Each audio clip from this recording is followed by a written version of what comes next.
Bien, vamos ahora con la tercera parte, que es el cálculo de diámetro y altura. En este punto sería para lo que fue la segunda parte, es decir, un sistema en contracorriente. Entonces, bueno, partimos de la figura 11-15, donde planteamos el eje X y el eje Y. De la tabla 6.3 sacamos los parámetros, la tensión superficial y la densidad, los deltas los podemos calcular. Por lo tanto, tenemos todo para determinar el eje de las Y. Si tenemos el eje de las Y, podemos irnos a la figura 11-15, que está en el material teórico, cortar la curva y conseguir el valor del eje X. Si tenemos el valor del eje X, entonces eso nos permitirá a nosotros despejar la velocidad y obviamente con la velocidad obtener el área y con el área el diámetro. Entonces, antes de determinar esa velocidad necesitamos la cantidad de la fase dispersa y la cantidad de la fase continua. Calculamos la cantidad de disperso y la cantidad de continuo. Lo llevamos al Sistema Internacional de Unidades, que sería kilogramos por segundo, y lo sustituimos en la ecuación. Una vez que lo sustituimos, tenemos una expresión mucho más pequeña. Entonces nos vamos a la ecuación del eje de las X y sustituimos una ecuación dentro de la otra. ¿Ok? Y tenemos entonces una sola variable, que sería la velocidad de la fase continua. Una vez que tengamos la velocidad de la fase continua, por condición de diseño sería 60% de ese valor. Entonces la velocidad de continuo sería 60% del valor que nos indicó. Si ya tenemos la velocidad, podemos determinar el área. Como lo hemos determinado con la fase continua, entonces utilizaremos los parámetros de la fase continua. Sería la cantidad de flujo de la fase continua sobre la densidad de continua por la velocidad. La densidad y la cantidad la tenemos, por lo tanto lo que hacemos es sustituir y determinar el área. Si tenemos el área, podemos calcular el diámetro haciendo un despeje. Y vamos a aplicar lo mismo que aplicábamos en humidificación, hacer el ajuste de 0.5 en 0.5, como si los diámetros existentes fueran 0.5, 1, 1.5, 2, o sea que mi diámetro sería 0.5 metros. Sustituimos el área por si lo ajustamos, entonces tenemos que recalcular el área y obviamente recalculamos las velocidades de continua y de dispersa. Para el caso de lo que es la altura será la altura de una unidad de transferencia por el número de unidades de transferencia. La altura de una unidad de transferencia será la velocidad de continua por el coeficiente de transferencia de masa por área interfacial. Y en el caso de la altura de la fase dispersa, será la velocidad dispersa por el coeficiente de transferencia de masa de la fase dispersa por área interfacial. Entonces, bueno, nos vamos a la ecuación de Ruby, ¿ok? Para calcular el coeficiente de transferencia de la fase continua. ¿De qué depende? De parámetros operacionales que todos los tenemos, ¿ok? La retención generalmente oscila entre 0.15 y 0.20. Vamos a utilizar el valor intermedio, que sería 0.17. La velocidad y el diámetro lo tienen en el enunciado, son datos. ¿Ok?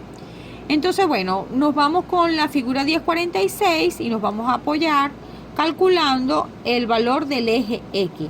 Los parámetros alfa 2, alfa 3, alfa 4, alfa 1, esos están en la guía, ¿ok? Y todo lo demás serían tensión superficial, densidad, diámetro, todos esos parámetros lo tienen. Entonces podemos calcular el valor del eje X.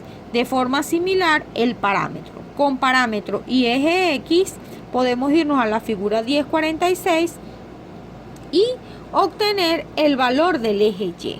Una vez que tengamos el valor del eje Y, despejamos el diámetro de la partícula. ¿Ok? Si tenemos el diámetro de partícula, podemos entonces calcular la velocidad. Una vez que tengamos todos los parámetros, los sustituimos en la ecuación y obtenemos la velocidad. Y si tenemos esa velocidad, podemos calcular el coeficiente de transferencia de masa. Para el caso del coeficiente de transferencia de la fase dispersa, podemos aplicar la ecuación de Barrow-Cron siempre y cuando cumpla con que el diámetro de la partícula sea mayor al diámetro de la partícula de transición. Entonces hay que verificar que ese diámetro de la partícula de transición sea menor. Aplicamos la ecuación, obviamente tenemos un parámetro que es para corrección de unidades, ¿ok? Entonces calculamos ese parámetro y luego sustituimos para calcular el diámetro de la partícula de transición. Cuando comparamos ese diámetro de la partícula de transición con el diámetro de la partícula, podemos ver que este diámetro es mayor que el diámetro de la partícula de transición, lo que quiere decir que sí podemos aplicar esa expresión. Entonces, bueno, calculamos el coeficiente de transferencia para la fase dispersa, sustituimos los valores y obtenemos. Y para el cálculo del área interfacial, pues también tenemos todos los parámetros, podemos determinar. Solamente tendríamos que multiplicar el área interfacial por ambos coeficientes de transferencia de masa para conseguir la transferencia de masa por área interfacial. Si tenemos los coeficientes de transferencia de masa por área interfacial y tenemos las velocidades que ya están ajustadas con los nuevos diámetros, podemos calcular la altura de la fase continua y la altura de la fase dispersa. Y con la ayuda de la pendiente, ¿ok? Que depende de la densidad de continua y dispersa, que son datos, y un promedio geométrico de la composición en el equilibrio del componente que se desea extraer, en este caso de la acetona. Entonces ustedes tienen los datos de equilibrio, se van al refinado y buscan la X de la acetona, y se van al extracto y buscan la Y de la acetona. Entonces, bueno, calculan la densidad con el promedio geométrico. Si son 7 valores, entonces el índice es 7, recuérdense, promedio geométrico, no aritmético. Si ya tenemos ambos valores, podemos sustituir aquí y conseguir la pendiente. Si tenemos entonces la pendiente, ¿ok? Podemos hallar la altura de una unidad de transferencia, porque tenemos la altura de la fase dispersa, la altura de la fase continua, velocidad de dispersa, velocidad de continua, y tenemos pendiente, por lo tanto tenemos altura. Ya tenemos la altura de una unidad de transferencia. Para el cálculo del número de unidades de transferencia, debemos resolver esta integral que tenemos acá.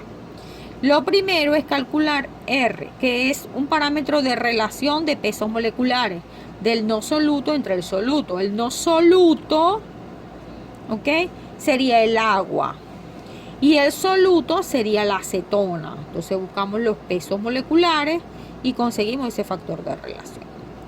Luego debemos resolver esta integral por el método de los trapecios, algo similar a lo que vimos en humidificación y lo que ya ustedes han aprendido de su curso de operaciones unitarias 2. Entonces trazamos la curva de equilibrio, trazamos la curva de operación y lo que hacemos es trazar varias líneas horizontales. Con la línea base, aquí comenzamos. Si esta es la curva de operación, aquí leemos un X de operación. Y aquí, que es donde llega, leemos el X del equilibrio. Con la siguiente línea, en este punto leemos un X de operación y en este punto leemos un X de equilibrio. Entonces vamos llenando una tablita de X de operación, X de equilibrio. Y como la integral es 1 sobre X de operación menos X de equilibrio, sacamos la cuenta, terminamos de llenar esta tabla y resolvemos la integral. Una vez que tengamos la integral, sustituimos acá, sacamos esta cuenta y tenemos el número de unidades de transferencia. Finalmente, la altura será el número de unidades de transferencia por la altura de una unidad de transferencia, ¿ok? Por la altura de una unidad de transferencia. Entonces, eso nos da que la altura de la columna es de 10.5 metros.